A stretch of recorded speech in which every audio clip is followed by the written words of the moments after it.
Vēlos nopirkt zemi, bet uz šīs zemes ir uzcelta māja, kura pieder citam īpašniekam. Zemei un mājai ir atsevišķas zemes grāmatas. Vai man ir jāsaņem mājas īpašnieka piekrišana, lai es varētu nopirkt zemi? Bet, ja tas būtu dāvinājums, vai tad arī būtu nepieciešama mājas īpašnieka piekrišana?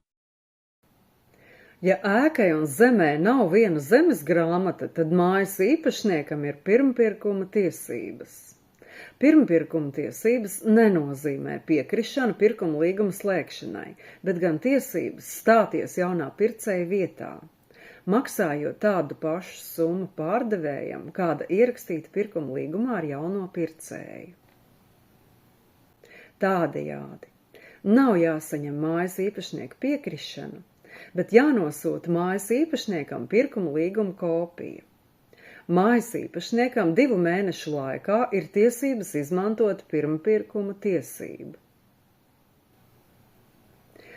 Ja mājas īpašnieks 2 mēnešu laikā pārdevējam nekādu atbildi nedod, tas savu pirmpirkuma tiesību zaudē.